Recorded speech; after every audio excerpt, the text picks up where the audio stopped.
Well, I went and dropped my car off this morning, so I rode the scooter out here. I brought all my gear with me on it. Worked pretty good. But I'm working on the pressure washer here, and there is a wrong fitting on this end right here. And I think this is a pressure or volume reducer. I'm not really sure on it, but it had a female end and I need a male end to connect into the hose. So I'm borrowing the new truck real quick to go run over to Atwood's or somewhere and get a new one, new fitting. So this is the fitting that was on it, and it needs to be a female fitting, or the male fitting I mean. Plus this fitting just flat out doesn't work. It's all rusted up, which I'm sure I could probably break it free, but might as well just go get a new one. They're not very expensive at all. They're basically airline fittings, more or less. It's gonna kind of be a easygoing day today. But I get to be in the new truck. Thing's only got 10,000 miles on it. So man, I guess they've driven it quite a bit. Last little bit. And then we'll see how long it takes for them to get my wheels done. It's just got that oil leak. But at least get to be in the new truck. It's pretty nice for a Ford. I'm just not a Ford person. I never have been. Just too many issues with them. And then I'm going to test the pressure washer, see how it goes. And then see what else kind of we need for it. There's a little hose that I was going to hook up and test and see if I can get soap to suck through it. Maybe might need another Hudson sprayer or something, because there's one on it right now. Might be nice to have two of them for two different types of chemicals instead of having to, you know, completely dump one out. So yeah, easy day, but gonna get a few things done. Man, there's bugs in here. I'm going to get start the MC number. I'm just gonna do everything myself. But I need a new EIN number for the trucking company to be able to do all that. So I think I gotta wait until at least Monday to do that, and maybe we can get that up and rolling sooner or later. But we'll see. Boss seems awfully stressed this morning when I called him, and I know he's got a lot going on. So I kind of wonder if it's gonna get tabled just a little bit, or if he's kind of got time to do this sort of stuff. We'll just have to see. But I'll go run over to hardware store and see if I can find all this stuff.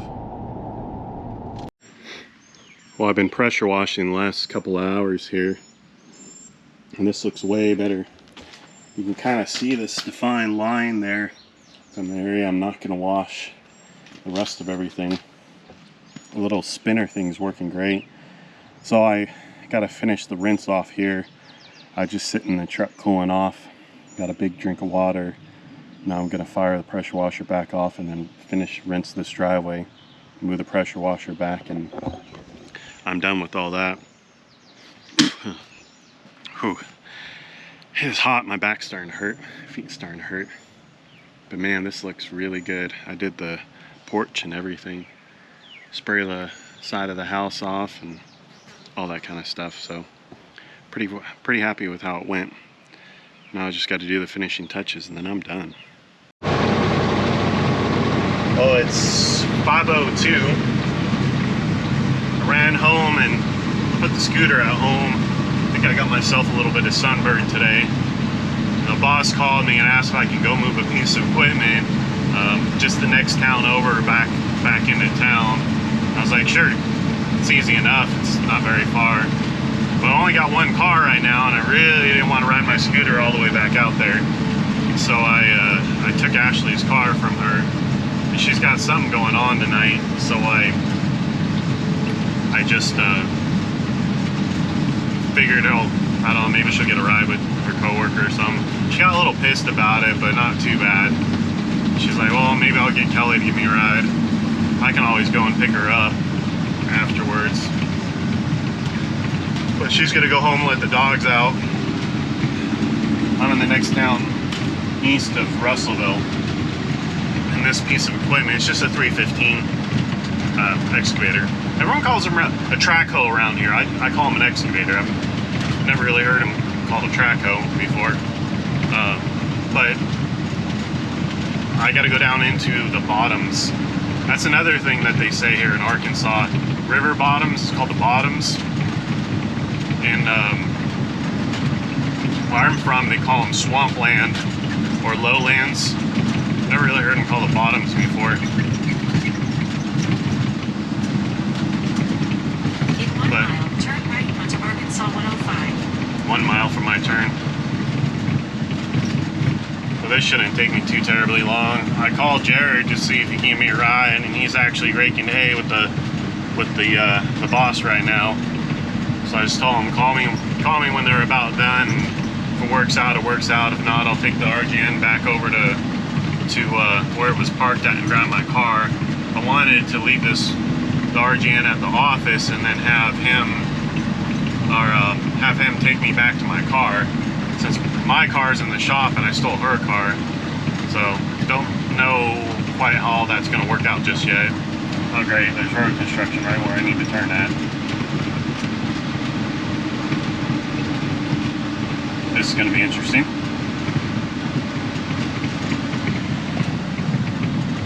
But quick-ish job to do. I was going to take the dovetail, and I'm kind of happy that he didn't want me to do that. He just said take the RGN, it'll be a lot faster, which I agree. I'd have to move chains over and stuff. So now I'm getting into town. So this is the river bottoms. I'm assuming this used to be marshland, or this used to be river bottom, you know, 2,000 years ago, or however long. Rivers meander and change course over a couple of decades.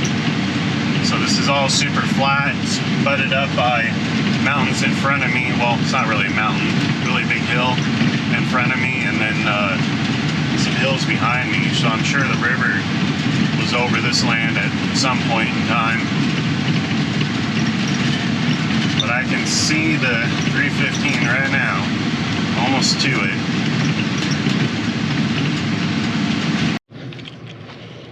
So the whole process of detaching this neck is pretty easy. Pull the bag, so it drops the airbags. And I never drop the airbags on this truck. Don't need to. You come up, start the motor, and this is going to get loud.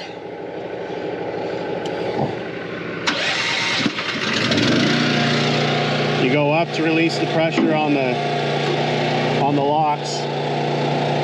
You got to pull this lock down. And then while this is up high, you pull the pin. And you go all the way down with it, set the trailer on the ground. Stop and make sure the bags are all the way deflated. Set the front of the trailer on the ground. Stand right in the fire ants. Make sure the cylinders collapse completely.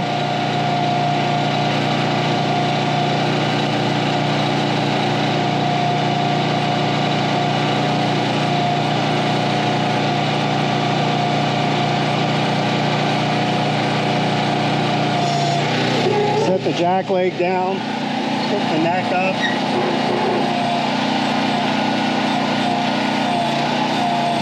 But basically touching, because the airbags are going to go down just a little bit more than what it is now. Shut the motor off. This is the blue glad hand. This is the red. Then the lights. set these on the deck, then pull forward. On an excavator, you don't need a lot of room because you can just walk the tracks to here, pick the other side of the tracks up with your bucket, swing them into place, and then drive up on the deck. But this is what it looks like when the neck is split off the deck. And all you got to do, take your chain off, flip your steps, take your pigtail, go under there, set them on the trailer. Then here you can push this with your knee, get it up a little higher, take the chain off,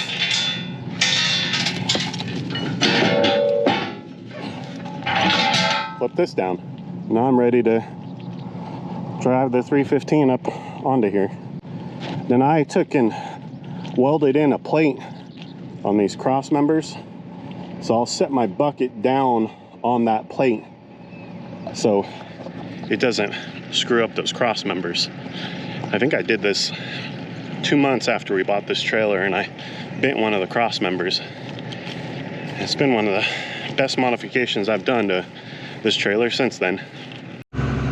So I do this with the tracks, push down, swing over, and then just swing your tracks to line up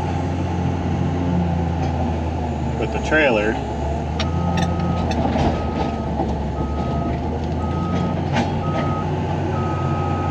It's a little difficult to do when you're trying to hold the camera, but this is barely fit on the trailer without being over width, so you got to kind of take your time,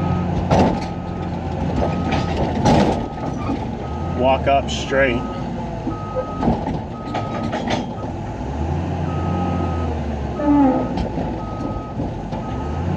This one's kind of a older machine, so it bogs down when you're trying to walk up.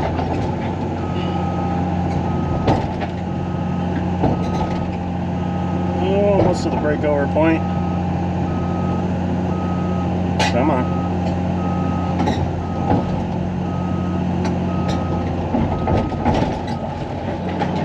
Oh yeah, I'm way off.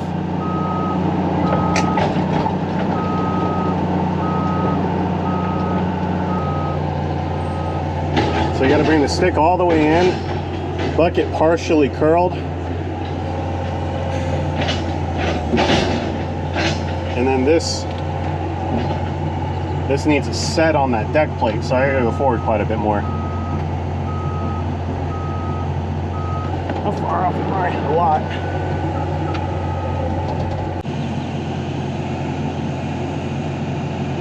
So I got the knuckle on the ground, or on that plate. Then you go bucket out just enough to touch the deck. And then the knuckle and the bucket, knuckles touching the plate and the bucket's touching the rails. And that's perfect. Won't be over height or anything. And then my tracks are straight enough. So yeah, that's how you load it onto an RGN by yourself. I got it dropped off, it's over there. I'm just reconnecting. I think I'm a little off, but I've been trying a kind of a trick. By saddling this all the way up into the locks, then setting this down. I thought it might straighten itself out a little bit, because if this trailer is not perfectly straight, it won't lock in properly.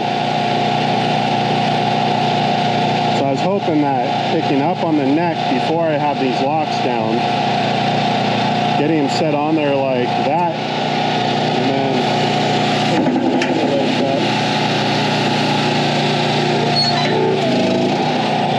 would help a lot. So See if this keyway's straight. Yep. So I think that might be a new way to do things. I just got to reconnect, which is difficult with one hand. I do this now before I put the trailer into its lock, or the neck into its lock. Man, this is hard to do one hand.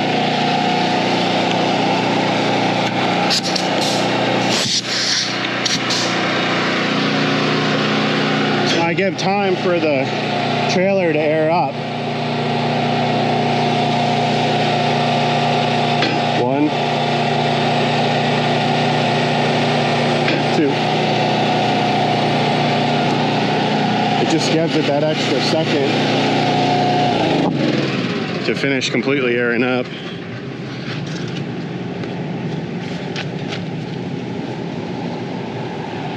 So when I come pick these bags, they'll be up.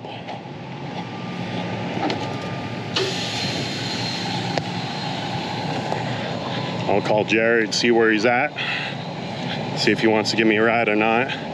If not, I'm taking this back to where Ashley's car is at, since my car is in the stupid shop.